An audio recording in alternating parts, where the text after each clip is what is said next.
Absolutely beautiful, darlings. It's the start of another week, and I've got quite a bit on really, so I was thinking it might be really handy to give you a few tips on keeping your brains all lovely and shiny and polished and growing in the most beautiful way throughout the summer. Well, throughout life really. I use it all the time. And they're very, very, very, very simple. And with all the awful mental health pandemic really that's going on at the moment, I just thought with these massive waiting lists to see therapists and CAMs and getting EHCPs, all of this, let's just take things a little bit in hand for ourselves, which is always a good thing anyway. And as a therapist, that's how I always am with everybody who I'm with, whether it's on a Zoom session or face to face. I like to empower whoever I'm with, whether it's the family around a child with different abilities or disabilities, whether it's teachers, whether it's summer school activities. You know, it's all about empowering and sharing knowledge, letting people know why and how it works. Because if you can picture it, it works better, doesn't it? Because it's more accessible, it's visible, you can picture it in your head. Well, at least that's how I learn. I like to know why I'm doing things. I don't like to just be told to do something. I like to know why. Not being difficult, but you know, it's just my little inquisitive mind. Anyway, so to keep your brains in a calm, clear, beautiful space of clarity and to boost memory, whatever your ability, whatever your special ability, special need, disability, situation, wherever you are, if you push the pads of your fingers up your necks, that's always good to stretch necks, unless, of course, you know, unfortunately you have cancer or have had it recently, because the neck can carry the cancer in the lymph, so be really careful with that. But otherwise you can push your fingers up your neck, and when you hit that little bony ridge at the bottom of your skull that sticks out a little bit, it's called the occipital ridge. Me and my rainbow kids always call it the octopus ridge. I said it in a public talk once and I had to cough to cover up because I get so used to calling it the octopus ridge. Anyway, you push your fingers up your neck. That's the vagus nerve. So you're pushing that dopamine, my very favourite one. Concentration, focus, memory, retention, motivation, drive, all of those delicious things, that feeling of reward. You're pushing that up the vagus nerve because it actually runs either side of the neck, and it actually starts at the either side of the hollow bit that's where the vagus nerve starts. And what you want to do, if you would like to, is just rotate the pads of your fingers there. That's right on the spot where the vagus nerve starts. And the vagus nerve, don't forget, is like that big telephone wire that connects the first brain to the second brain, and they check in with each other. And if the second brain in the gut isn't all right, the first brain shuts the immune system down, shuts down all the blood flow to the frontal lobe, which houses all our higher brain functions, and basically you've had it then. So just massage gently along there, and these are also still points, so they lower heart rate and blood pressure. Really effective. But when you get just near to the ears, not quite behind them, but near to them, that's an actual point that boosts mental clarity and memory. So not only are you lowering blood pressure and heart rate, so obviously if you suffer with low pressure, don't do that one, but you're pushing that dopamine up the neck through the vagus nerve, and you're also helping your brains be big and shiny, which I love. I do it often. Always good to stretch necks as well. All our screen time at the moment, but it's absolutely beautiful to have your neck stretched anyway.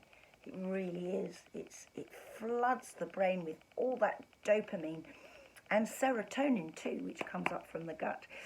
The other thing you can do is with the pad of your thumb, just press that little webby bit in between your thumb and your finger there. It does have an acupressure name, but I just think, you know, for those of you on a friends and family basis, honestly, it's just that little webby bit there, you know, and you just press and release. Press and release. Or you can give it a little massage. Always good to massage there. And this is really, really, this clears the brain, calms emotion down, really, it really does bring you clarity, actually. So whatever you've got going on, because our lives are pretty mental, let's face it, they really are. Mine is all the time. I've just got to make sure I go through all my notes. There's also one you could do on your foot. Hang on a minute, get my foot up. And it's just in the crease, just there, where the ball of the foot is there. And you can massage there or press and release. It's a good job I've got little flexi legs. My job keeps me very fit, honestly. People think it's all candles and massaging people sitting calmly in chairs. It is not, because I do a lot of work with kids with different abilities, disabilities, different needs. And it's interesting. They teach me a lot. So I'm often up the back of sofas, you know, a leg over a chair and, you know, trying to squeeze in. Meet them where they're at. I don't make anybody sit down and just behave. So when you massage there, and you do both sides, so when you massage there, it's like, you're opening the lungs, you're easing the issues in the gut, you're bringing that emotion right down. Because not everybody likes the mummy squeeze, which I've shared with you before. For some people, they might find that a little bit too constraining, or they might not particularly like the touch. So that's another way you can access it. We've got all these different points on the body where we can access all sorts of ways to help ourselves, which is very empowering, and each other, or just to share it, which can be fun. And then the last thing I'm going to show you is there's a concentration point on the forehead here. Right between, imagine if you had a massive unibrow, it would be at the point where it joins. So if you're from Oasis and watching this, you'll be all right. No offence, your eyebrows are lovely, but look, I did mine, I plucked mine in the middle.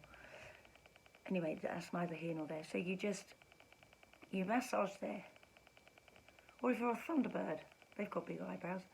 It's a concentration point. If you don't like massaging it, you can press and release. You can even just squeeze it like that. You often see people do this without thinking, and they're going, oh God, what was that again? It's a concentration point.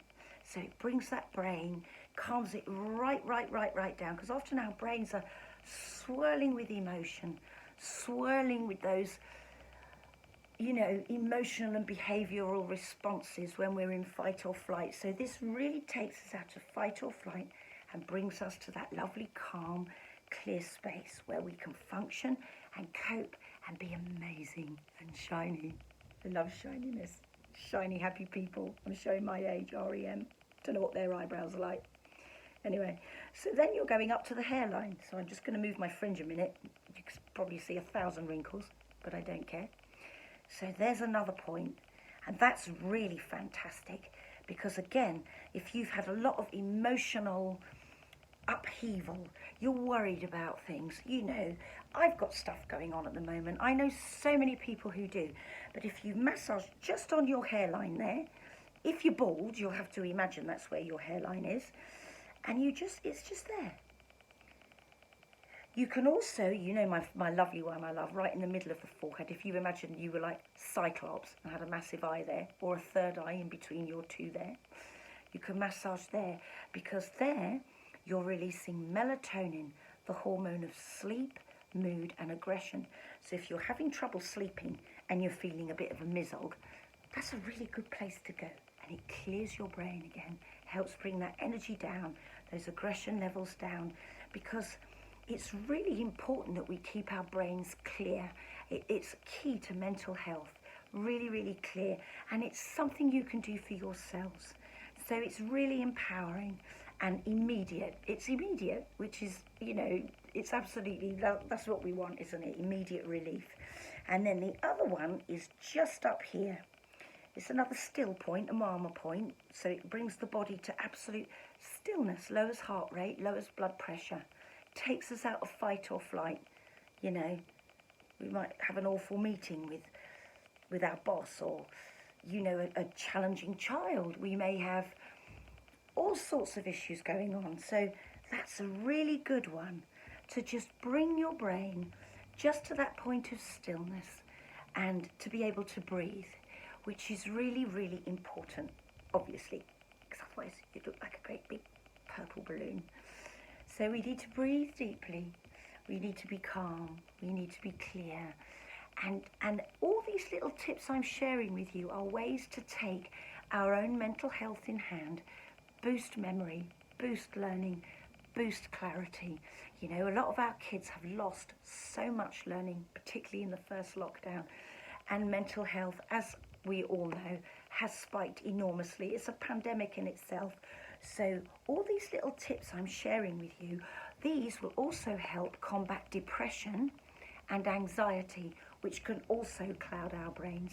So it's like polishing, you know, polishing our brains, keeping them shining, keeping them clear, keeping them focused. So I wish you a joyful week, everybody. The sun is back, and, you know, just sleep well, rest well, and have the most beautiful week. And I shall see you next Monday with some more tips, and I really hope that has helped. Oh, and before I forget, if you think what I do is okay, press the little thumb, and you could even subscribe if you're brave enough and mad enough. I shall speak with you all very, very soon. Lots and lots of love, everybody. Take care, my darlings. Bye-bye.